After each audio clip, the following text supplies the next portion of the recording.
আসসালামু আলাইকুম। বিসমিল্লাহির রহমানির রহিম। আমরা আজকে আর্থিক বিবরণী অধ্যায়ে যে ম্যাথটা করব, এটা কোন বোর্ড পড়ছে? এটা পড়ছে সিলেট 19 আদিল্লাহ ট্রেডার্স। আচ্ছা, এই ম্যাথটা মনোযোগ দিয়ে দেখবেন সবাই। আদিল্লাহ ট্রেডার্সের একটা রেও মিল দিয়ে দিছে সিলেট বোর্ড 2018 সালের 31শে ডিসেম্বর তারিখে আদিল্লাহ ট্রেডার্সের রেও মিল, তাদের ব্যবসাটা শেষ হয়েছে 18 সালের 31শে ডিসেম্বর। তো অঙ্ক হাতে পায়া সর্বপ্রথম আমরা কি করতে বলি? সমন্বয়। সমন্বয় কত প্রকার? দুই প্রকার। কি কি? অভ্যন্তরীণ সমন্বয়, বাহ্যিক সমন্বয়। তো অভ্যন্তরীণ সমন্বয় কই থাকে? ভিতরে। অভ্যন্তরীণ সমন্বয়গুলি কি কি আসলে আমরা দেখি। প্রথমেই দেখেন ইজারা সম্পত্তি, এটার সাথে কাজ আছে 1/7/2015 তারিখ হতে কয় বছরের জন্য? 10 বছরের জন্য। দেখছেন? আচ্ছা, তাহলে ইজারা সম্পত্তি কয় বছরের জন্য? 10 বছরের জন্য। কয় টাকা? 22,500 টাকা। এখানে খেয়াল করেন, ইজারা সম্পত্তির পাশে এই লাইনটা, এটা কিন্তু মানে ব্রেকেট দিয়ে নিচে লিখে দিছে, জায়গা জায়গা হবে না দেখা। তো ইজারা সম্পত্তির টাকা কত? 22,500। এটার সাথে একটা বছরের কাজ আছে, এটা একটা অভ্যন্তরীণ সমন্বয়। এরপর দেখলাম নিচে গেলে মজুরি কয় মাস? 10 মাস। 10 মাসে কয় টাকা? 15,000। এটাও একটা অভ্যন্তরীণ সমন্বয়। অভ্যন্তরীণ সমন্বয় কি আকারে থাকে? মাস আকারে, বছর আকারে, ভগ্নাংশ আকারে, পার্সেন্ট আকারে। এরপর আরেকটু নিচে গেলাম, দেখলাম একটা বিনিয়োগ আছে, পার্সেন্ট দেওয়া বিনিয়োগ। এটাও একটা অভ্যন্তরীণ সমন্বয়। পার্সেন্ট থাকলে কি ধরতে হয়? সুদ ধরতে হয়। আচ্ছা, এরপরে আসেন ওই পাশে দেখি, এটা ছিল ডেবিট পাশ। ওই পাশে ক্রেডিট পাশে আরেকটা সমন্বয় আছে, সেটা হচ্ছে 12% কি? ঋণপত্র। 12% ঋণপত্র, 45,000 টাকা। ওকে, ফাইন। এরপরে আসেন আমরা ভিতরের টোটাল কয়টা সমন্বয় পাইলাম? একটা, দুইটা, তিনটা, চারটা সমন্বয় পেয়েছি ভিতরে। বাকি সমন্বয়গুলি সব কোথায়? বাইরে। বাইরের সমন্বয় কয়টা আছে? 4টা। ভিতরের সমন্বয় আছে 4টা। টোটাল ম্যাথে সমন্বয় কয়টা? 8টা। বাইরের গুলি আমরা পড়ে নেই। সমাপনী মজুত পণ্য 22,500 টাকা, যার মধ্যে 2500 টাকার কি অন্তর্ভুক্ত রয়েছে? মণিহারি অব্যবহৃত রয়েছে। আচ্ছা, সমাপনী মজুদের মধ্যে ভুল করে যেই মণিহারি ঢুকে, সেটা নিজেও কোন মণিহারি? সমাপনী মণিহারি। এরকম একটা নোট শেখানো হয়েছিল গত ক্লাসে। আচ্ছা, তাইলে এটা ভুলে এই মণিহারিটা ঢুকার কথা মণিহারের মধ্যে, ভুলে ঢুকছে কার মধ্যে? মজুদ পণ্যের মধ্যে। এই যে বলে আছে যার মধ্যে। যার মধ্যে মানে কার মধ্যে? সমাপনী মজুদের মধ্যে। 2500 টাকার মণিহারি ঢুকা পড়ছে, এটা মজুদ পণ্য থেকে কি করতে হবে? বাদ দিতে হবে। 2 নাম্বার সমন্বয়, মালিক কর্তৃক কোন মূল্যে পণ্য উত্তোলন। এটা কিন্তু আপনাদেরকে শেখানো হয়েছে। বিক্রয় মূল্যে পণ্য উত্তোলন, এটা যাবেটা কি? উত্তোলন ডেবিট, ক্রয় ক্রেডিট, না বিক্রয় ক্রেডিট? কোন মূল্যে উত্তোলন করছে? তাহলে উত্তোলন ডেবিট, বিক্রয় ক্রেডিট, এটার কাজ। ও আচ্ছা, প্রথমটারই তো আমরা নাম্বার লিখি নাই। সমাপনী মজুদ পণ্যের মধ্যে কি ঢুকে পড়ছিল ভুলে? মণিহারি ঢুকছিল। মণিহারি ঢুকার কথা কার সাথে? মণিহারির সাথে। ঢুকে পড়ছে কার সাথে? মজুদ পণ্যের সাথে। তাইলে এই মণিহারির কাজ মণিহারির সাথে। এক লেখেন মণিহারির পাশে। মণিহারির পাশে আমরা এক লিখবো পেন্সিল দিয়ে। আচ্ছা, এরপরে আসেন, মালিক কয় টাকার পণ্য উত্তোলন করছে? 5,000 টাকার। কোন মূল্যে পণ্য উত্তোলন করছে? বিক্রয় মূল্যে, যেটার আমরা কি দেই নাই? হিসাবভুক্ত হয় নাই, মানে জাবেদা দেই নাই। তাহলে এটা জাবেদা কি? বিক্রয় মূল্যে পণ্য উত্তোলন করলে জাবেদা কি? উত্তোলন হিসাব ডেবিট, বিক্রয় হিসাব ক্রেডিট। কয় জায়গায় কাজ হবে? একবার উত্তোলনের সাথে, একবার বিক্রয়ের সাথে। উত্তোলনের পাশে নাম্বার লেখেন 2, বিক্রয়ের পাশে নাম্বার লেখেন 2। কারো কোনো প্রশ্ন আছে এই পর্যন্ত? 3 নাম্বার, বাকিতে মাল কিনছে কয় টাকার? যেটা কি হয় নাই। আচ্ছা, বাকিতে মাল কিনলে জাবেদা কি? বাকিতে মাল কিনছি, জাবেদা দেই নাই, তো বাকিতে মাল কিনলে জাবেদা কি? ক্রয় হিসাব ডেবিট, প্রদেয় হিসাব ক্রেডিট। একবার ক্রয়ের সাথে নাম্বার লেখেন 3, একবার প্রদেয় হিসাবের সাথে নাম্বার লেখেন 3। ক্রয় আর পাওনাদার, এই দুইটার সাথে আমরা নাম্বার লিখলাম। তো কোনো কোশ্চেন আছে? আর একটা কথা বলেন তো, বাকিতে মাল কিনছি লিখতে ভুলে গেছি, হিসাবভুক্ত হয় নাই, এটা কোন ক্রয়? মাল কিনছি কিন্তু হিসাবভুক্ত করি নাই, লিখি নাই, এটা অলিখিত ক্রয়। গুড, অলিখিত ক্রয়। ক্রয়ের সাথে কি হয়? যোগ হয়, আবার পাওনাদারের সাথেও যোগ, কারণ এটা পাওনাদারের বৃদ্ধি করে, কারণ এই মাল কেমনে কিনছে বাকিতে। 4 নম্বর সমন্বয় লাস্ট, আসবাবপত্রের উপর কয় পার্সেন্ট অবচয় ধরো? 10%। তাহলে আসবাবপত্র কয় টাকা আছে আমরা একটু দেখি। আসবাবপত্র কই? এই যে আসবাবপত্র, এটার উপরে কয় পার্সেন্ট অবচয় ধরতে বলছে? 10%। তাহলে আসবাবপত্র আছে 20,000, 20,000 উপরে 10% অবচয় ধরবো। আচ্ছা যাই হোক, এটা ছিল 4 নাম্বার। তাহলে পুরা 4টা সমন্বয় আমরা পড়ে ফেলছি। এখন আপনি বলবেন স্যার এগুলি তো খুবই সহজ এন্ট্রি, এখানে এই অঙ্কটা নিলেন কেন? এটা তো সহজ একটা অঙ্ক, এটার মধ্যে তেমন কোনো কঠিন কিছু ছিল না। হ্যাঁ, এটার মধ্যে কঠিন কিছুই ছিল না, তবে একটা এন্ট্রি যেটা আপনারা 9 10-এ কখনো করেন না, একটু ভিন্ন টাইপ কিছু একটা আছে এখানে, এই জন্যই এই ম্যাথটা নেওয়া। সেটা হচ্ছে ইজারা সম্পত্তি। সেটা কি? ইজারা সম্পত্তি। আচ্ছা, আপনি ম্যাথ করেন কোন সালের? খুব মাথা ঠান্ডা রেখা ম্যাথে যাওয়ার আগে একটু কথাটা ক্লিয়ার। অঙ্ক করি আমরা 2018 সালের, আর আপনার ইজারা সম্পত্তিটা ভাড়া নেওয়া হয়েছে কোন সালে? 15 সালের কোন মাসে? জুলাই মাসের 1 তারিখে ভাড়া নেওয়া হয়েছে সম্পত্তিটা। আচ্ছা, তো যেটা বলতেছিলাম, তাহলে এই যে ইজারা সম্পত্তি, এটা আমি ভাড়া নিয়েছি 2000 কত সালে? 15 সালে জুলাই মাসের 1 তারিখে। ওই সময় থেকে এটার মেয়াদ কয় বছর? 10 বছর। কথাটা শুনছি? এখন ইজারা সম্পত্তির ভ্যালু কত দেওয়া ছিল? 22,500। এখন এটা আমি এখন বুঝাই ফেলবো, কারণ এইটাই কয়ের অ্যান্সার। দেখো কত কি চাইছে, কইছে ইজারা সম্পত্তির কোন ব্যয় নির্ণয় করো? অর্জন ব্যয়। অর্জন ব্যয় কি জিনিস এটা আমি একটু পরে আলোচনা করব। তোমরা কিন্তু অবচয়ের অধ্যায় শেষ করছো, অর্জন মূল্য নামে একটা ওয়ার্ড কিন্তু পাইতা। অর্জন মূল্য মানে ক্রয় মূল্য, পড়ছো না? আচ্ছা, এখন আমার একটু কথা শোনো।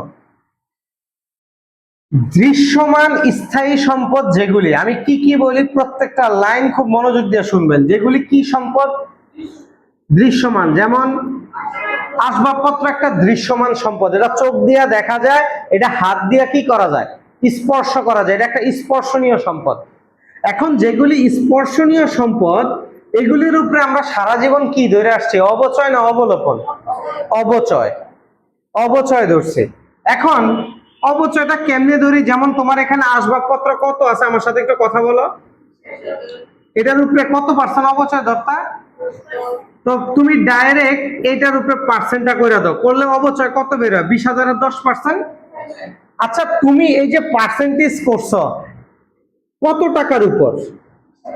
এটা সম্পত্তির কোন মূল্য ছিল? আমার এখন উত্তর দেন। আর এটা কোন মেথডে অবচয় ধরছেন আপনি? এটা কি সরল রৈখিক অবচয় ধরলেন না ক্রমহ্রাসমানে? এখন উত্তর দেন। এটা সরল রৈখিক অবচয় ধরছি আমরা। ক্রমহ্রাস, আবার বলতেছি, সরল রৈখিক অবচয় ধরে কোন টাকার উপরে? অবচয়যোগ্য মূল্যের উপর। কোন টাকার উপর? অবচয়যোগ্য মূল্য বের করার সূত্র কি ছিল? ক্রয় মূল্য থেকে কি বাদ? ভগ্নাবশেষ মূল্য। ক্রয় মূল্য থেকে কি বাদ? ভগ্নাবশেষ মূল্য বাদ দিলে কি বের হয়? অবচয়যোগ্য মূল্য। আর ওই অবচয়যোগ্য মূল্যরে বছর থাকলে ভাগ দেয়, পার্সেন্ট থাকলে গুণ দেয়। অবচয়ের অধ্যায় শিখছেন না? আর যদি মেথডটা ক্রমহ্রাসমান হয়, ক্রমহ্রাসমানে আমরা কোন টাকার উপরে অবচয় ধরি? বহিমূল্যের উপরে। বহিমূল্য বের করার সূত্র কি? বহিমূল্যের আরেক নাম কি? বর্তমান মূল্য। বর্তমান মূল্য বের করার সূত্র কি? ক্রয় মূল্য থেকে কি বাদ? পুঞ্জীভূত অবচয়। এখন আপনি বলেন, আমি কি এই যে ক্রয় মূল্য, এই ক্রয় মূল্য থেকে কোনো পুঞ্জীভূত অবচয় বাদ দিছি? আর এটা কি সম্পত্তির বহিমূল্য না এটা ক্রয় মূল্য? এটা ক্রয় মূল্য। তাইলে আমি একটা যেটা বলতে চাচ্ছি, রেও মিলে আপনার আর্থিক বিবরণী অধ্যায়ে রেও মিলে স্পর্শনীয় সম্পদের যে মূল্যটা দেওয়া থাকে, স্পর্শনীয় সম্পত্তির যে কি দেওয়া থাকে, মূল্যটা দেওয়া থাকে, এটা আসলে কোন মূল্য দেওয়া? এবার এটা মেথড যেটাই হোক, আবার বলতেছে মেথড যেটাই হোক, রেও মিলে যে টাকা দেওয়া থাকে স্পর্শনীয় সম্পত্তির, এটা কোন মূল্য দেওয়া? এটা ক্রয় মূল্য দেওয়া। কোনো সন্দেহ আছে এই নিয়ে?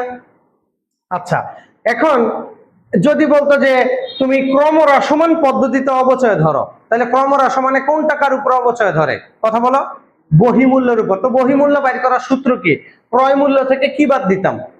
এখন পুঞ্জীভূত অবচয় আমরা খুঁজতাম যে এখানে কোনো পুঞ্জীভূত অবচয় আছে কিনা, থাকলে ওটা বাদ দিয়ে তারপর অবচয় ধরতাম। এখন আমাদেরকে তো আর বলে নাই যে ক্রম রসমানে অঙ্ক করো, কিছু বলা না থাকলে আমরা কোন মেথডে সারা জীবন অঙ্ক করে আসছি? সরল রৈখিক 9-10 থেকে। তাহলে এটা সরল রৈখিক, এখন সরল রৈখিকে কোন টাকার উপরে অবচয় ধরে কথা বলো? অবচয়যোগ্য মূল্য কেমনে বের করে? ক্রয় মূল্য থেকে কি বাদ? ভগ্নাবশেষ মূল্য। এই সম্পত্তির কোনো ভগ্নাবশেষ মূল্য আছিল কোথাও? তাইলে যা ক্রয় মূল্য তাই আমার কি অবচয়যোগ্য মূল্য, ভগ্নাবশেষ মূল্য নাই, জিরো। কোনো কোশ্চেন আছে এই পর্যন্ত? তাহলে একটা জিনিস তো শিওর হইলাম, মেথড ফ্যাক্ট না। স্যার বলতে চাইতেছে রেও মিলে স্থায়ী সম্পদের যেই টাকাটা দেওয়া থাকে এটা আসলে কোন মূল্য? ক্রয় মূল্য। এটা অলওয়েজ ক্রয় মূল্য দেওয়া থাকবে। কিন্তু এখন মেইন টপিক, অস্পর্শনীয় সম্পদ যেগুলি, অস্পর্শনীয় সম্পদ কোনগুলি? সুনাম, পেটেন্ট, ট্রেডমার্ক, ইজারা সম্পত্তি, এগুলির উপরে কি অবচয় ধরতেন না অবলোপন ধরতেন? অবলোপন ধরতেন। এগুলি অস্পর্শনীয় সম্পদ, অদৃশ্যমান সম্পদ, চোখে দেখা যায় না, হাত দিয়ে স্পর্শ করা যায় না, অস্পর্শনীয়। এখন মনে রাখবেন, অবলোপন ধরার টাইমে যেসব সম্পত্তির উপরে আমরা অবলোপন ধরি ওইগুলির কিন্তু সবসময় ক্রয় মূল্য থাকবে এমন কোনো কথা নাই। আমি মাত্রই কিন্তু মূল যেই অঙ্কটা, যেই ক্লাইম্যাক্স সিনটা ওইটা কিন্তু বইলা ফেলাইছি যে দৃশ্যমান সম্পদ যেগুলি, মেথড যেটাই হোক, ওইগুলির অলওয়েজ রেও মিলে কোন মূল্য দেওয়া থাকে? ক্রয় মূল্য। কিন্তু যেগুলি অস্পর্শনীয় ওইগুলির ক্রয় মূল্য সবসময় নাও দেওয়া থাকতে পারে, ওইগুলির অলওয়েজ বর্তমান মূল্য দেওয়া থাকে। ওইগুলির রেও মিলে অলওয়েজ কোন মূল্য দেওয়া থাকে? বর্তমান মূল্য, ক্রয় মূল্য না। তাইলে ইজারা সম্পত্তির যেই টাকাটা দেওয়া এটা কি ক্রয় মূল্যের টাকা দেওয়া না বর্তমান মূল্যের টাকা দেওয়া? এটা বর্তমান মূল্যের টাকা দেওয়া, এটা ক্রয় মূল্যের টাকা না। তাইলে একটু বলেন তো সবাই মনোযোগ, আপনি সম্পত্তিটা ইজারা মানে ভাড়া নিছেন, গরুর হাট, পেট্রোল পাম্প, এগুলি কি নেয়? ভাড়া নেয়, লিজ নেয়। লিজ একটা ইংরেজি শব্দ, বাংলায় কি বলে? ইজারা। ইজারা মানে ভাড়া নেওয়া। তো ভাড়া নিছেন কয় বছরের জন্য সবাই? এটা কবে ভাড়া নিছেন সবাই আমার সাথে? 2015 সালের জুলাই মাসের 1 তারিখে। আপনি অঙ্ক করেন 18 সালের, পড়ায় মনোযোগ পুরা। তাইলে 15 সালের কয় মাস অলরেডি ইউজ করা শেষ? 15 সালে 6 মাস ইউজ করছেন, 16 সাল পুরা ইউজ করছেন 1 বছর, 17 সাল পুরা ইউজ করছেন কয় বছর? এখন কোন সালের ম্যাথ দিছে আপনারে বলেন? আপনারে ম্যাথ দিছে 18 সালের।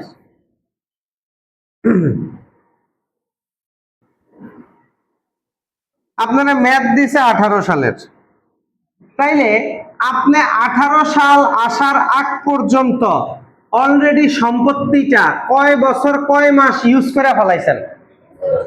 2 বছর 6 মাস ইউজ করে ফেলাইছেন। 2 বছর 6 মাস ইউজ করে, তাহলে 10 বছরের জিনিস, সবাই মনোযোগ, 10 বছরের জিনিস কয় বছর ইউজ করে ফেলাইছি? এটা আমরা বলতে পারি 2.5 বছর, 2.5। তাহলে 10 বছরের জিনিস 2.5 বছর ইউজ করে ফেলাইছেন, আর মেয়াদ আছে কয় বছর সবাই? আর মেয়াদ আছে 7.5 বছর। আবার খেয়াল করেন, 10 বছরের জিনিস 2.5 বছর ইউজ করে ফেলাইছেন, আর মেয়াদ আছে কয় বছর? তাইলে আপনারাই উত্তর দেন, এখানে যে ইজারা সম্পত্তির টাকাটা দিছে এটা কি পুরা 10 বছরের টাকা নাকি 7.5 বছরের টাকা?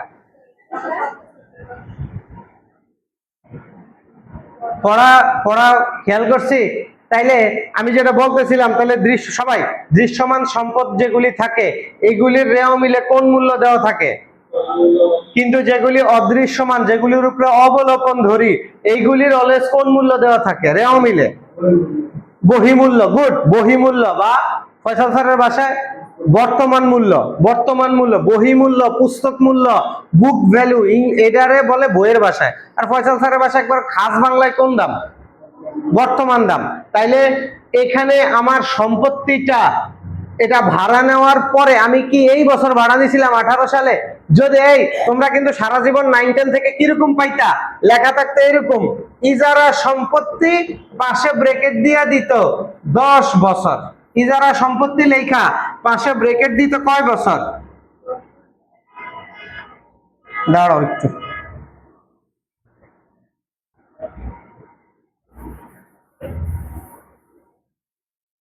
9-10-এ তোমার কাছে এরকম দিত, ইজারা সম্পত্তি, ইজারা সম্পত্তি ব্রেকেট দিয়া পাশে লিখে দিত 10 বছর, ধরো দিত 90,000। তো তুমি কি করতা, এই 10 দিয়া ভাগ দিয়া 1 বছরের অবলোকন বা 1 বছরের খরচ দেখাইতা, ঠিক কিনা? কিন্তু এখন কিন্তু একটু ভিন্ন হয়ে গেছে। এখন আচ্ছা, এই শুধু 10 বছর লেখা মানে এটা কবে কবে ভাড়া নিছে কিছু বলা আছিল? তার মানে ধরে নিবা যে সালে অঙ্ক করতেছি ওই সালেই ভাড়া নিছে। কিন্তু এখন কিন্তু ওইরকম না, এখন 10 বছরের পাশে বইলা দিছে এটা কোন সালে ভাড়া নেওয়া হয়েছে, 15 সালে। অঙ্ক করি কোন সালের, 18 সালে। তাহলে 15 থেকে 18 আসার আগ পর্যন্ত আমরা টোটাল ইউজ করছি 15 সালে 6 মাস, 16 সাল পুরা, 17 সাল পুরা। তাহলে 18 সাল আসার আগ পর্যন্ত 2 বছর 6 মাস মানে কয় বছর ইউজ হয়েছে? 2.5 বছর। তাহলে 10 বছরের জিনিস 2.5 বছর ইউজ করে ফেলাইছেন। আর এটার কত বছর মেয়াদ আছে? 7.5 বছর। তাইলে যেই টাকাটা দেওয়া, এইটা সম্পত্তির কোন মূল্য আপনি বলতেছেন বর্তমানে, মানে এটার হায়াত কয় বছর আছে? আর এটার বর্তমান হায়াত কয় বছর? এটার বর্তমান হায়াত কয় বছর? আমি ভিডিও ক্লাসে আছি, পরে কথা বলবো। এটার বর্তমান হায়াত কয় বছর? 7.5 বছর। তাইলে এইটা কয় বছরের টাকা দেওয়া? এটা 7.5 বছরের টাকা দেওয়া। তাই তুমি বুঝছো? কোনো কোশ্চেন আছে মনের মধ্যে? তাইলে এটা কি, তাহলে বলেন এটা কি? এখন যদি আপনারা বলি এখন 1 বছরের খরচ বাইর করো, 1 বছরের অবলোকন বাইর করো, আপনি কি এটা 10 দিয়া ভাগ দিবেন? এখন উত্তর দেন। এটারে আপনি 7.5 দিয়া ভাগ দিলে 1 বছরের অবলোকন বাইরিব, 10 দিয়া না। অনেকেই ভুলে এটারে ওই আগের মতো 9-10-এর মতো কি করব, 10 দিয়া ভাগ দিয়া লাইব, অঙ্ক ভুল হইব। আরে মা, এটা বর্তমান দাম, এটা পুরা 10 বছরের টাকা না, এটা 7.5 বছরের টাকা। 7.5 দিয়া ভাগ দিলে কয় বছরের খরচ বাড়িব? 1 বছরের। কোন মনের মধ্যে প্রশ্ন আছে? আচ্ছা, তাইলে এখন আমরা মূল ম্যাথটায় যাই। ক নাম্বারে সবাই ঘর করি বিবরণ টাকা টাকা।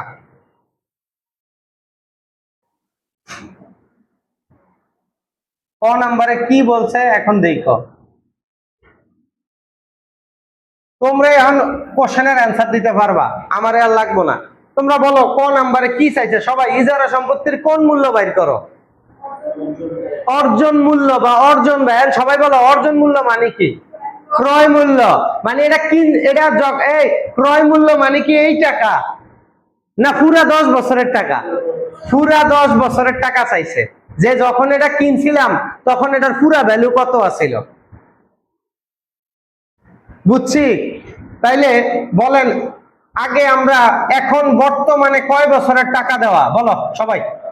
7.5 বছর। ওই 7.5 বছরের টাকাটা আগে বসাই। 7.5 বছরের টাকা কত সবাই? এই যে 22,000, বলো 500। 22,500 টাকা 7.5 বছরের টাকা। এটার সাথে আর কত বছর যোগ দিলেই 10 বছরের ক্রয় মূল্য বাড়িব? 2.5 বছরের খরচটা যোগ দিবা।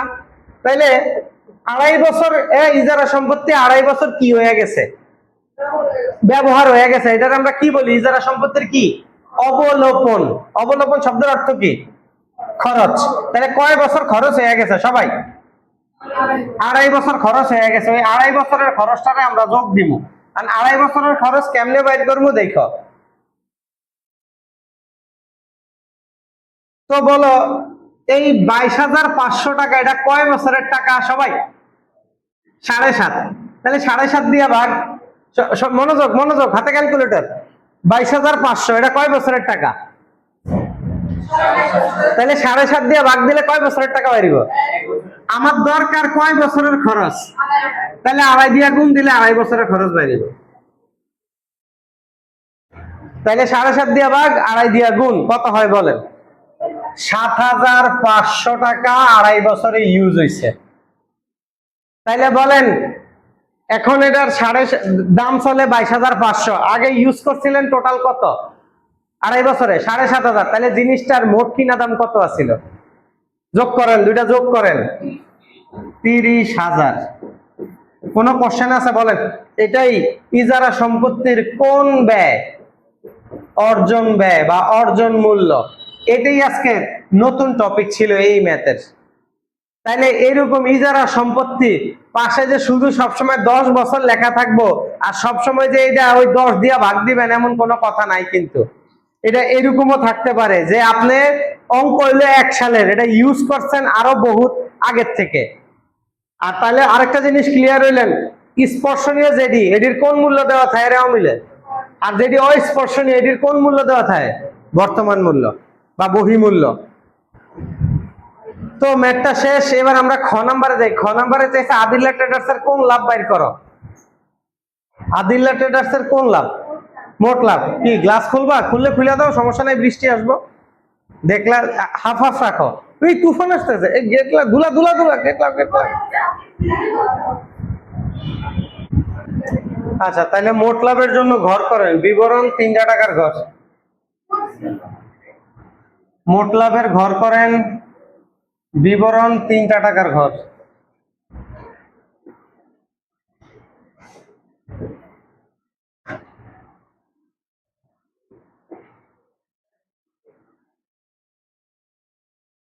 উপরে দিয়ে কথাগুলি লেখা নিয়ে আদিল্লা ট্রেডার্স এর বিশদায় বিবরণী 31শে ডিসেম্বর 2018। ওকে, তো বলেন মোট লাভ বের করার সূত্র কি, প্রত্যক্ষ আয় মাইনাস প্রত্যক্ষ ব্যয়। তো ব্যবসার প্রত্যক্ষ আয় কয়টা, একটা, নাম কি, নিট বিক্রয়। তাহলে আসেন অঙ্ক শুরু হবে বিক্রয় দিয়া, তাহলে আমরা হেডিং দিতে পারি বিক্রয়কে আবার কেউ কেউ আদর করে বলে প্রত্যক্ষ কোন আয়, কারণ বিক্রয়ের টাকা দিয়ে ব্যবসাটা কি করা হয়, পরিচালনা করা হয়। তাহলে বিক্রয়কে বলা হয় প্রত্যক্ষ পরিচালনায়।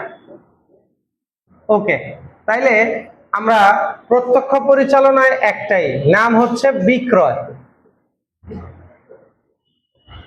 তো বিক্রয় কত টাকা আসেন আমরা দেখে নেই। বিক্রয় হচ্ছে 1 লক্ষ টাকা। বিক্রয়ের সাথে কাজ আছে কিনা আগে দেখতে হবে। বিক্রয়ের সাথে হ্যাঁ কাজ আছে, তাহলে মাঝখানের ঘরে লিখবো 1 লাখ টাকা, লিখেন মাঝখানের ঘরে বিক্রয় 1 লাখ। বই দেখে নিয়েন সবাই লাগলে, বই এই যে বিক্রয় 1 লাখ।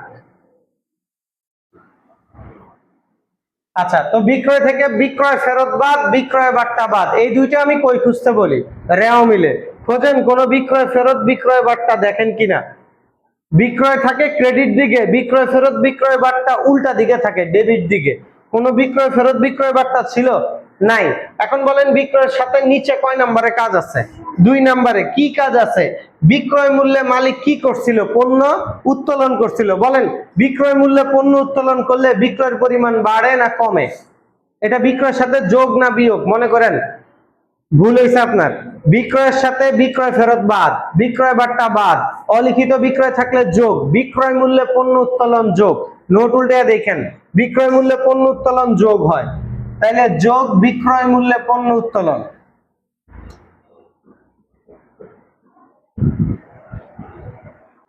একটু কারেন্ট চলে গেছিল তাই বিঘ্ন হইলো। তাইলে বিক্রয়ের সাথে পণ্য উত্তোলন, বিক্রয় মূল্যে বিক্রয়ের সাথে কাজ আছে কয় নম্বরে, 2 নম্বর সমন্বয়। বিক্রয়ের সাথে বিক্রয় মূল্যে পণ্য উত্তোলন কি হয়, যোগ, যোগ বিক্রয় মূল্যে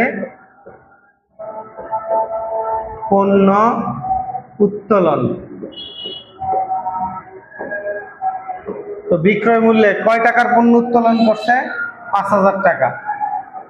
বিক্রয় মূল্যে পণ্য উত্তোলন, এটা আমার বিক্রয়কে কি করে, বৃদ্ধি করে। এটার জাবেদ হচ্ছে উত্তোলন ডেবিট, বিক্রয় ক্রেডিট। বিক্রয় কি হিসাব, আয়। আয় কখন ক্রেডিট হয়, যখন আয় বৃদ্ধি পায়। তো এটা আমার বিক্রয়টা বাড়ায়, আয়ের বাড়ায়, এটা যোগ দিছি তাই, আর কোনো কাজ ছিল না। এটা এখন লাস্টের ঘরে নিয়ে আসবো যোগ দিয়া। এটাই আমার কোন বিক্রয়, নিট বিক্রয়।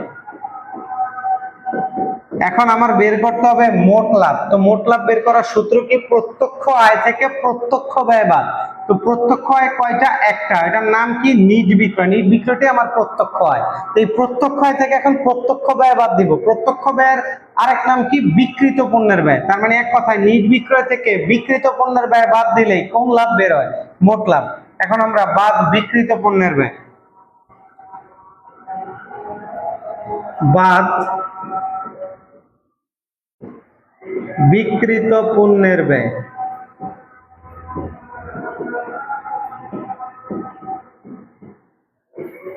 তো বিক্রিত পণ্যের ব্যয়, বিক্রিত মাল জানার জন্য আগে আমার মোট মাল জানতে হয়। তো মোট মাল জানতে হলে অঙ্ক শুরু করতে হয় একদম বছরের শুরুর পণ্য থেকে। তো বছরের শুরুর পণ্যকে কি বলে? প্রারম্ভিক মজুদ পণ্য। তাহলে আমার অঙ্কের মধ্যে প্রারম্ভিক মজুদ পণ্য আছে, এটার সাথে কোনো কাজ নাই, কোনো নাম্বার লিখি নেই, ডাইরেক্ট মাঝখানে করে লিখে ফেলবো। প্রারম্ভিক মজুদ পণ্য কয় টাকা? 30,000 টাকা।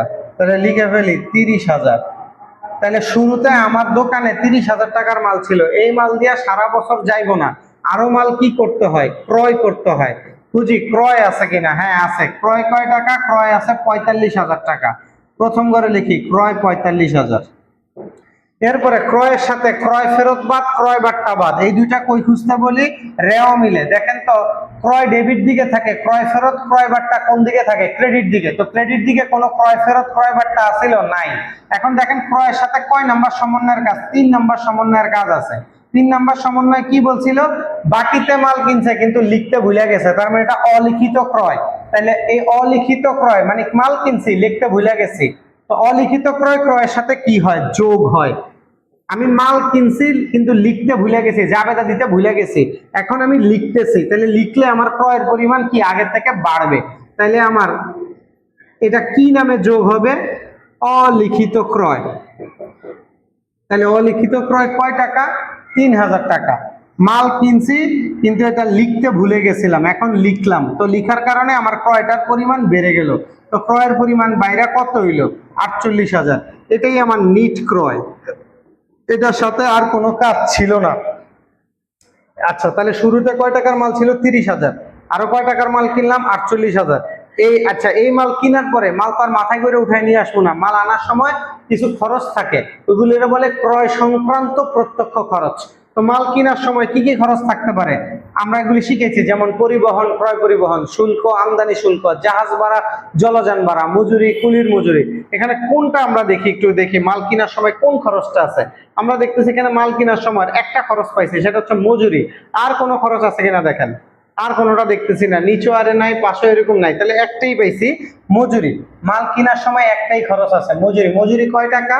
মজুরির সাথে আবার কাজ আছে, মজুরির পাশে ব্র্যাকেট দিয়ে লেখা 10 মাস 15,000। তাহলে মজুরির টাকাটা আমরা প্রথম ঘরে লিখবো, লিখি মজুরি। মজুরি কয় টাকা? 15,000 প্রথম ঘরে লিখবো, এটার সাথে কাজ আছে। আচ্ছা, এই রেও মিলে সব কোন লেনদেন থাকে? নগদ লেনদেন। তাহলে মজুরি নগদে কয় টাকা দিয়ে দিছি? 15,000 টাকা। এটা কয় মাসের টাকা দিয়ে দিছি? এটা 10 মাসের টাকা পেড করছি আমরা। তাহলে 10 মাসের টাকা 15,000 পেড করছি। তাইলে আরো কয় মাসের বাকি আছে? আরো 2 মাসের বাকি। বাকি মানে বকেয়া। বকেয়া থাকলে কি করে? যোগ করে। তাহলে মজুরি, এই অধ্যায়ে আমরা বকেয়া থাকলে যোগ করি, অগ্রিম দিলে বিয়োগ করি। তাহলে মজুরি দেওয়ার কথা 12 মাসের, দিয়ে দিছি 10 মাসের। আরো কয় মাসের বাকি? আরো 2 মাসের বাকি, 2 মাসের বকেয়া। তাহলে 2 মাসের টাকা কিভাবে বের করবো এখন সেটা দেখেন। আপনার 15,000 টাকা দিছেন, এটা কয় মাসের টাকা দিছেন? এটা 10 মাসের টাকা দিছেন। তাহলে 10 দিয়ে ভাগ দিলে কয় মাসের টাকা বেরোবে? 1 মাসের। 15,000 10 দিয়ে ভাগ দিলে 1500, 1 মাসে 1500।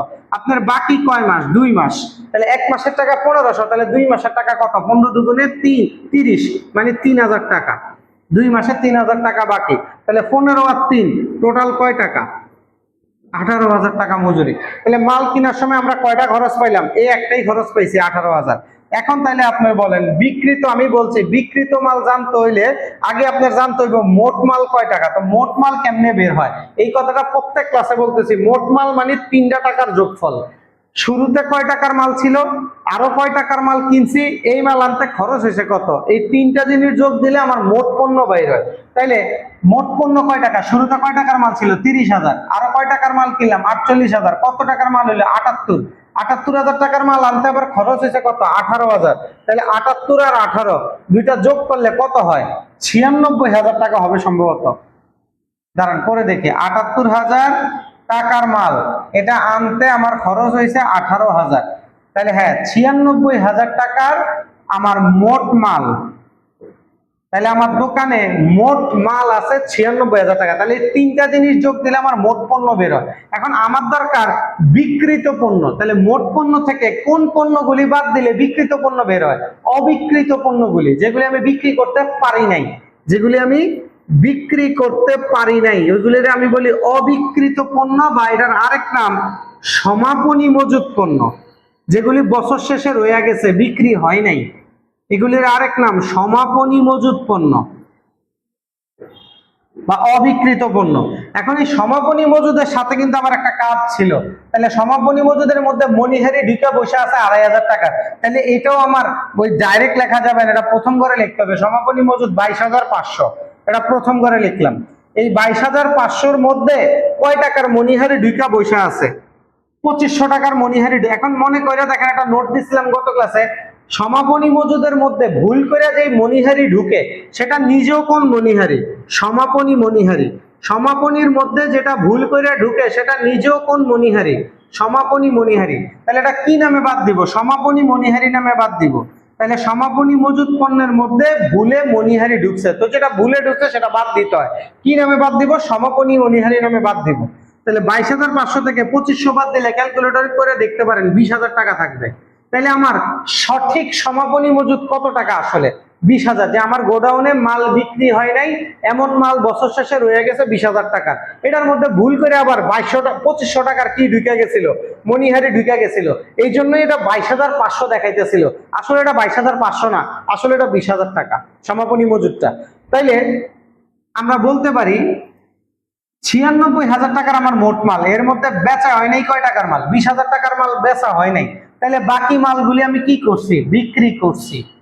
তাহলে আমি 76,000 টাকার মাল বিক্রি করছি, এটাই আমার বিক্রিত পণ্যের ব্যয়, মানে যেই মাল বিক্রি করছি এই মালের কিনা দাম। তাহলে আমি 76,000 টাকার মাল বেচছি। তাহলে 76,000 টাকার মাল আমি কয় টাকায় বেচছি? 1,05,000 টাকা। আমি জিনিসটা ছোট করে ফেলি, তাহলে এক জায়গায় দেখতে পারবেন। এই যে দেখেন, আমি 76,000 টাকার মাল কয় টাকায় বেচছি? 1,05,000 টাকায় বেচছি। তাহলে 76,000 টাকার জিনিস 1,05,000-এ বেচলে আমার লাভ হয়েছে না লস হয়েছে? লাভ হয়েছে। কত লাভ হয়েছে? এই আয় থেকে এই ব্যয়টা বাদ দিলে বের হয়ে যাবে। তাহলে আমার লাভ হচ্ছে 29,000। যদি আপনারা বিয়োগ দিয়ে দেখেন, 29,000 টাকা আমার লাভ হয়েছে। তাহলে 76,000 টাকার জিনিস 1,05,000-এ বেচছি, লাভ হয়েছে কত টাকা? লাভ 29,000। আর এটাই আমার কোন লাভ? এই যে প্রত্যক্ষ আয় থেকে আমি প্রত্যক্ষ ব্যয় বাদ দিছি, প্রত্যক্ষ আয় থেকে প্রত্যক্ষ ব্যয় বাদ দিলে কোন লাভ বের হয়? মোট লাভ। এটাই আমার মোট লাভ বা মোট মুনাফা। অঙ্ক শেষ। এই ছিল আমাদের খ নাম্বার। এবার আসেন গতে।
আসেন গতে কি চাইছে? গতে চাইছে একটা নিট লাভ ধইরা দিছে, দেখতে পারেন প্রশ্নে নিট লাভ ধইরা বলছে আদিল্লা ট্রেডার্সের মালিকানা সত্ত্ব আর মোট দায় বাইর করো।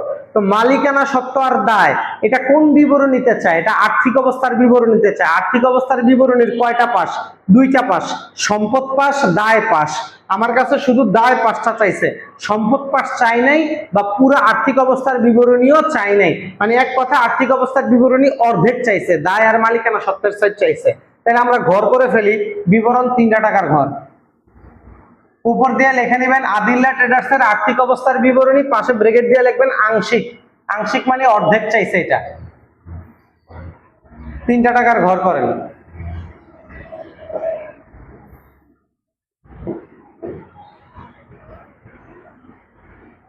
প্রথমে চাইছে দায়, সরি দায় আর মালিকানা সত্ত্ব চাইছে। তো প্রথমে আমরা দায় দেখাই, লিখবো এরকম হেডিং দিব দায় সমূহ। দায় সমূহ তো দায় কত প্রকার? দায় দুই প্রকার, চলতি দায়, দীর্ঘমেয়াদী দায়। প্রথমে কোন দায়? চলতি দায়। প্রথমে চলতি দায়। চলতি দায় আসেন আমরা পড়াইছি চলতি দায় কি কি, খুঁজতে থাকি চলতি দায় কয়টা আছে এই ম্যাথের মধ্যে। প্রথমেই দেখলাম একটা পাইছি প্রদেয় হিসাব, এটার সাথে আবার নিচে কাজ ছিল একটা, ওই যে ধারে বিক্রয় ছিল, বাকিতে বিক্রয়। বাকিতে বিক্রি করলে পাওনাদার বাড়ে না কমে, বা প্রদেয় হিসাব বাড়ে না কমে? বাড়ে। তাহলে প্রদেয় হিসাবের সাথে এই অলিখিত ক্রয়টা যোগ হবে। প্রদেয় হিসাব কত দেখে নেন, প্রদেয় হিসাব 10,000 টাকা। এটা একটা চলতি দায় হিসাব।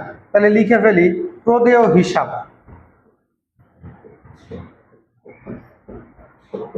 10,000 টাকা প্রথম ঘরে। এটার সাথে অলিখিত বাকিতে ক্রয়, বাকিতে ক্রয় করলে আমার প্রদেয় হিসাব বৃদ্ধি পায়, মানে পাওনাদার বাড়ে।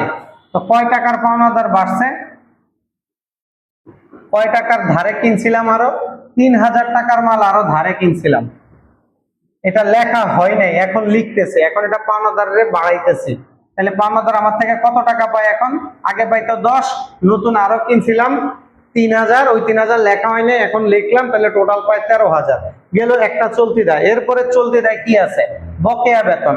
বকেয়া বেতন কত টাকা আমরা একটু দেখি। বকেয়া বেতন আছে 3,500 টাকা। তাহলে বকেয়া বেতন একটা চলতি দেয়। বেতন বাকি আছে, বেতন একটা মনে রাখবেন, বেতন একটা খরচ। খরচ যদি বাকি থাকে, বাকি মানে বকেয়া, খরচ যদি বাকি থাকে তাহলে দায় বোঝায়। তাহলে খরচের বকেয়া দায়। তাহলে বকেয়া বেতন, বেতন একটা খরচ, খরচটা বাকি আছে, আর খরচ বাকি থাকা মানে দায় বুঝায়। কোন দায়? চলতি দায়। তাহলে কত টাকা? আর এই বকেয়া বেতন কি আমি 10 বছর লাগিয়ে দিব? বকেয়া বেতন আমার চলতি বছরের মধ্যেই পরিশোধ করতে হইব। তাহলে যেই দায় 1 বছরের মধ্যে পরিশোধ করতে হয় তাকে কি বলে? চলতি দায় বলে। তাহলে বকেয়া বেতন এটা চলতি বছরের মধ্যে পরিশোধ করবো, এটা চলতি দায়। তাহলে চলতি দায় কত টাকা? 3,500 টাকা বকেয়া বেতন। এটার সাথে কোনো কাজ ছিল না, ডাইরেক্ট মাঝখানে করে। এরপরে ঋণপত্র, এটা একটা দীর্ঘমেয়াদী দায়, কিন্তু ঋণপত্রের বকেয়া সুদটা ওটা চলতি দায়। ঋণপত্রের বকেয়া সুদ, তাহলে আমরা লিখি ঋণপত্রের বকেয়া সুদ।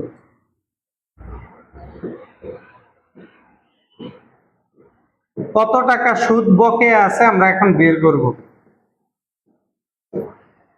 ঋণ নিছি কয় টাকা আগে সেটা দেখতে হবে। ঋণ নিছি আমরা 45,000 টাকা। এটার উপরে কয় পার্সেন্ট সুদ ধরবো? 12%। এখন পার্সেন্ট করলে কয় বছরের সুদ বের হয়? 1 বছরের সুদ বের হয়। আচ্ছা দেখি আমরা 45,000-এর 12% করে দেখি। 45,000 গুণ 12 ভাগ 100, তাহলে কত টাকা হয়? 5,400 টাকা আমার 1 বছরের সুদ। পার্সেন্ট করলে যেটা বাইরে 1 বছরের সুদ। এখন দেখতে হবে পাশে কোনো তারিখ দেওয়া আছে কিনা, এবং তারিখটা আমি যে সালের অঙ্ক করি ওই সালের মধ্যে পড়ছে কিনা। আমি অঙ্ক করি 18, তারিখও দেওয়া 18। এখন দেখেন আপনি ঋণটা কবে নিছেন? 1/1/2018, মানে জানুয়ারির 1 তারিখে নিছেন, মানে একদম বছরের শুরুতেই ঋণ নিছেন। তাহলে জানুয়ারি থেকে পুরা কয় বছর? ডিসেম্বর পর্যন্ত সুদ দিতে হবে। আপনার অঙ্ক শেষ হয়েছে ডিসেম্বর, জানুয়ারির 1 তারিখে ঋণ নিছেন, তো জানুয়ারিতে অবশ্যই ধরবো, জানুয়ারি সুদ দিব। জানুয়ারি থেকে ডিসেম্বর পুরা কয় মাসের সুদ দিতে হইব? 12 মাসের, মানে পুরা 1 বছরের সুদ। তাহলে পার্সেন্ট করে আমরা সুদ কয় বছরের পাইছিলাম? 1 বছরের সুদ। 1 বছরের সুদ দিতে হবে পুরা, এটাই 1 বছরের সুদ। তাহলে এখন আপনার একটা কথা, তাহলে ঋণের সুদ আমরা 1 বছরের পেইড করব, কারণ ঋণটা একদম শুরুতে জানুয়ারি থেকেই নিচ্ছি। তো জানুয়ারি থেকে ডিসেম্বর পর্যন্ত 1 বছরের সুদ কত আসে? 5,400 টাকা। 1% করলে যেটা আসে এটাই 1 বছরের সুদ। এখন কথা হচ্ছে কোন ঋণের সুদ আগে থেকে দিছি কিনা, নগদে দিছি কিনা, সেটা কি দেখা বুঝবেন? রেওয়ামিল দেখা। রেওয়ামিলের ভিতরে ঋণের সুদ নামের কোন এন্ট্রি আছিল? যদি থাকে তাহলে বুঝবো ওই সুদটুকু নগদে দিয়া ফেলাইছি। কারণ রেওয়ামিলে কোন লেনদেন থাকে? বারবার প্রত্যেকদিন বলতেছি, নগদ লেনদেন। কোন ঋণের সুদ নামের এন্ট্রি আছে বা সুদ খরচ নামের কোন এন্ট্রি আছে? নাই। তার মানে ঋণের সুদ 1 টাকাও পেইড করা হয় নাই, 1 টাকাও পরিশোধ করা হয় নাই, পুরা টাকায় ঋণের সুদ কি? বকেয়া। আর এই আরেকটা কথা, ঋণটা একটা দায়, দায়ের উপর আমরা সুদ পাই না, দায়ের উপর আমরা সুদ দেই, দায়ের উপর আমরা সুদ দেই। আর যেই সুদ দেই এটা আমাদের জন্য একটা ব্যয়, আর ব্যয়টা কি আছে? বকেয়া আছে। আর একটু আগে বলছি ব্যয় যদি বকেয়া থাকে, খরচ যদি বাকি থাকে, এটা দায় বোঝায়। কোন দায়? চলতি দায়। তাহলে কয় টাকার খরচ বাকি? 5,400 টাকা সুদ এখনো বাকি, 1 টাকাও সুদ পেইড করি নাই, পুরা টাকাই আমার চলতি দায়। আচ্ছা, তারপরে গেল ঋণের সুদ। এরপরে আর কোন চলতি দায় আছে কিনা? 3টা পাইছি। আরেকটা আছে মজুরি বকেয়া ছিল, মজুরি একটা খরচ, খরচ বাকি আছে কয় মাসের? 2 মাসের খরচ বাকি। তাহলে আমি একটু আগে পড়া বুঝাইছি, খরচ যদি বাকি থাকে এটা দায় বুঝায়। তাহলে বকেয়া মজুরি, মজুরি বাকি আছে, কয় মাসের মজুরি বাকি? 2 মাসের মজুরি বাকি। তাহলে খরচ যদি বাকি থাকে সেটা দায় বুঝায়। কোন দায়? চলতি দায়। তো খ নাম্বার উল্টে দেখতে পারেন 2 মাসে কয় টাকা বাকি ছিল, এই যে আমরা উপর থেকেই দেখতে পারি 2 মাসের মজুরি বাকি ছিল 3000 টাকা। তাহলে আমরা বসায় দেই,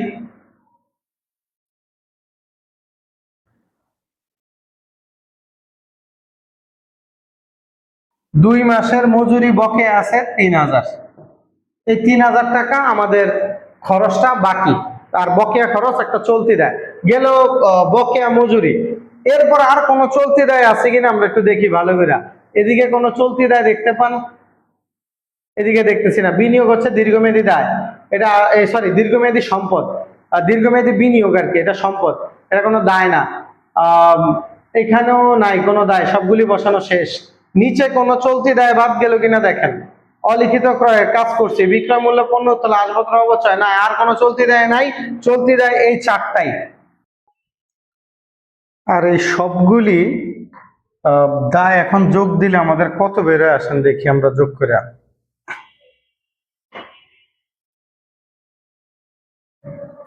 তাহলে আমাদের প্রথম দায় আছে 13,000 প্লাস 3500 প্লাস 5400 প্লাস 3000।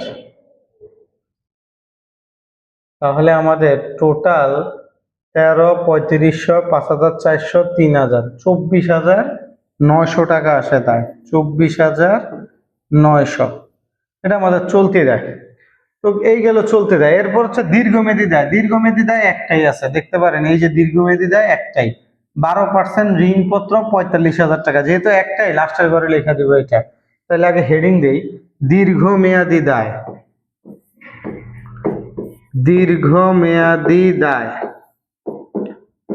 একটাই আছে, 12% ঋণপত্র 45,000। যেহেতু এন্ট্রি একটাই, টাকা ডাইরেক্ট লাস্টের ঘরে লিখে দিব 45,000। তো আমরা জানি পৃথিবীতে দায় কয় প্রকার? দায় 2 প্রকার, চলতি দায় আর দীর্ঘমেয়াদী দায়। তো চলতি দায় আর দীর্ঘমেয়াদী দায়, 2 দায় যোগ করলে কোন দায় বের হবে? মোট দায়। তাহলে আমাদের দায় শেষ। আমাদেরকে বের করতে বলছিল মোট দায় ও মালিকানা সত্ত্ব। মোট দায় শেষ, এবার আমরা মালিকানা সত্ত্ব বের করব। ঠিক আছে, আসেন মালিকানা সত্ত্ব বের করি।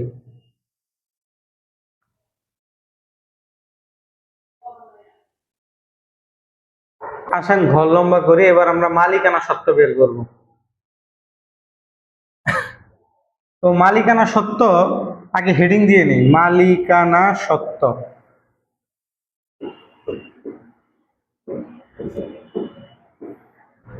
মালিকানা সত্ত্ব শুরু হয় কি দিয়া? শিখাইছি প্রারম্ভিক মূলধন। তাহলে খোঁজেন অঙ্কের মধ্যে মূলধন নামের কোনো ওয়ার্ড আছে কিনা। আমরা দেখতেছি আছে। মূলধন কয় টাকা? 80,000 টাকা। তাহলে মালিকানা সত্ত্ব শুরু হয় কি দিয়া? মূলধন দিয়া। তাহলে প্রথমেই লিখি মূলধন 80,000। তো শিখেছিলাম মূলধনের সাথে মূলধনের 14 গোষ্ঠী যা আছে সব যোগ, যেমন কি কি? অতিরিক্ত মূলধন, মূলধনের সুদ, এগুলি যা আছে সব যোগ দিতে হয়। আমার অঙ্কে কোনো অতিরিক্ত মূলধন, মূলধনের সুদ আছিল? একটু দেখেন তো, কোনো অতিরিক্ত মূলধন বা মূলধনের সুদ ধরতে বলছিল? নাই। এরপরে কি? মূলধনের সাথে মূলধনের 14 গোষ্ঠী যোগ, তারপরে কি? নিট লাভ হইলে যোগ, নিট ক্ষতি হইলে বিয়োগ। তো আমার অঙ্কের মধ্যে প্রশ্ন দেখেন একটা নিট লাভ দিয়ে দিছে। নিট আয় বলা, নিট লাভ বলা একই কথা। নিট লাভ কত? 7,100 টাকা। তাহলে নিট লাভ হইলে যোগ, নিট ক্ষতি হইলে বিয়োগ। তাহলে নিট লাভ আছে, এটা আমরা যোগ করে দিব। যোগ নিট লাভ বা নিট আয়, একই কথা, 7,100 টাকা। তাহলে মূলধনের সাথে সব রকমের মূলধন যোগ, নিট লাভ হইলে যোগ, নিট ক্ষতি হইলে বিয়োগ। তো নিট লাভ আছে, নিট লাভ যোগ দিয়ে দিই। যোগ দিলে 87,100। আর যদি ক্ষতি হইতো তাহলে বিয়োগ দিতাম। আর মূলধনের সাথে কোনো কাজ পাই নাই, শুধু মূলধন একটাই ছিল। এরপর হচ্ছে উত্তোলনের 14 গোষ্ঠী সব বাদ। উত্তোলন, পণ্য উত্তোলন, আয়কর, ছেলের স্কুলের বেতন, জীবন বীমা প্রিমিয়াম, বিক্রয় মূল্যে পণ্য উত্তোলন, যে কোনো উত্তোলন সেটা বাদ। তাহলে আসেন আমরা প্রথমে খুঁজি উত্তোলন আছে কিনা, দেখি আগে। শুধু উত্তোলন মানে নগদ উত্তোলন, নগদ উত্তোলন রেওয়া মিলে থাকে। এই যে দেখেন নগদ উত্তোলন রেওয়া মিলে কত দেওয়া, 10,000। উত্তোলন মালিকানা সত্ত্বরে কি করে, হ্রাস করে, তাহলে এটা বিয়োগ দিই, বিয়োগ দিলে থাকে 77,100। এবার এই উত্তোলনের সাথে নিচে একটা কাজ আছে, সেটা হচ্ছে 2 নম্বরে। এই যে 2 নম্বর এন্ট্রিটা যদি পড়েন আপনি, বলছে মালিক বিক্রয় মূল্যে পণ্য উত্তোলন করছে, যেই মূল্যে উত্তোলন করুক উত্তোলন করছে, তাহলে উত্তোলন, পণ্য উত্তোলন এটাও মালিকানা সত্ত্বরে কি করে, হ্রাস করে। তাহলে উত্তোলনের 14 গোষ্ঠী যা আছে সব বাদ, তাহলে বাদ বিক্রয় মূল্যে পণ্য উত্তোলন। কয় টাকার পণ্য উত্তোলন করছে, 5,000, তাইলে বাদ দেই 5,000। আচ্ছা, তাহলে উত্তোলন নিয়ে আর কোনো কিছু আছে কিনা দেখেন। উত্তোলন, পণ্য উত্তোলন, ছেলের স্কুলের বেতন, আয়কর, জীবন বীমা প্রিমিয়াম, কোনো কিছু দেখেন আমি উত্তোলন 2টা পাইছি অঙ্কের মধ্যে, আর কোনো উত্তোলন দেখতেছি না। তাহলে উত্তোলনের 14 গোষ্ঠী সব বাদ। বাদ দেওয়ার পরে লাস্টে কি থাকলে যোগ, সাধারণ সঞ্চিতি। আমার অঙ্কের মধ্যে কোনো সাধারণ সঞ্চিতি আছে? সাধারণ সঞ্চিতি থাকলে ক্রেডিট দিকে থাকবে, আছে কোনো সাধারণ সঞ্চিতি নাই, তাহলে মানে মালিকানা সত্ত্ব এখানেই শেষ। তাহলে এটা থেকে এটা বিয়োগ দিয়ে পাশের ঘরে নিয়ে যান, আর নাই কোনো কাজ। তাইলে বিয়োগ দিই, 77 থেকে 5 গেলে 72,100। এটাই আমার সমাপনী মূলধন, মালিকের বছরের শেষের মূলধন। মালিকানা সত্ত্বে আমরা মালিকের কোন মূলধন বের করি, বছরের শেষের মূলধন। অঙ্ক শুরু করছি কোন মূলধন দিয়া, প্রারম্ভিক মূলধন। উত্তর বাইরে কোন মূলধনের, সমাপনী মূলধন। শেষ। তাইলে এখন আমার সূত্র কি বলে, দায় প্লাস মালিকানা সত্ত্ব। আমি একটু ছোট করে দেই ফেলি ভোক্তারে। তাইলে এই যে দেখেন দায় প্লাস মালিকানা সত্ত্ব। এখন আমি এই যে আমার 2টা দায় ছিল, এই 2টা দায়কে এই মালিকানা সত্ত্বের সাথে যোগ দিয়ে দিব। তাইলে বাইরে যাইব আমার মোট দায় ও মালিকানা সত্ত্ব, যেটা প্রশ্নে চাইছিল, মোট দায় বাইর করো ও মালিকানা সত্ত্ব বাইর করো, মানে আর্থিক অবস্থার বিবরণীর অর্ধেক পাশ চাইছিল, দায় আর মালিকানা সত্ত্বের সাইড। তো দায়ও বের করছি, মালিকানা সত্ত্ব বের করছি, এখন 2টা যোগ দিয়ে দিব। তাইলে দায় আর মালিকানা সত্ত্ব যোগ দিয়ে দেই। দায় কত টাকা, 24,900 প্লাস 45,000 প্লাস 72,100, তাইলে উত্তর আসে 1,42,000। এটাই আমার মোট দায় ও মালিকানা সত্ত্ব, মোট দায় ও মালিকানা সত্ত্ব 1,42,000। ঠিক আছে, মোট দায় ও মালিকানা সত্ত্ব, এটাই উত্তর। শেষ।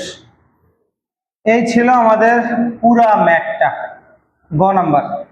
দায় ও মালিকানা সত্ত্ব করতে বলছিল, দেখতে পারেন। এই ছিল আমাদের পুরোপুরি কোন বোর্ড করলাম এটা আজকে আমরা, সিলেট বোর্ড 2019 আদিল্লা ট্রেডার্স। এখানে আমরা নতুন শিখলাম ইজারা সম্পত্তির সাথে মানে অস্পর্শনীয় যে সম্পদগুলি, এগুলির অলওয়েজ রেওয়া মিলে যে টাকাটা দেওয়া থাকে সেটা হচ্ছে বর্তমান মূল্যের টাকা, আর যেগুলি দৃশ্যমান স্পর্শনীয় ওইগুলির অলওয়েজ ক্রয় মূল্য দেওয়া থাকে রেওয়া মিলে। ঠিক আছে, তো এগুলি আমরা ডিটেলসে বুঝাইছি। আরো ভিডিওটা লাগলে পজ করে করে পিছে টাইনা টাইনা প্রত্যেকটা লাইন ভালো করে অবজারভেশন করে দেখবেন, অঙ্কটা ম্যাথটা বাসায় করবেন সবাই। ওকে, আল্লাহ হাফেজ, আসসালামু আলাইকুম।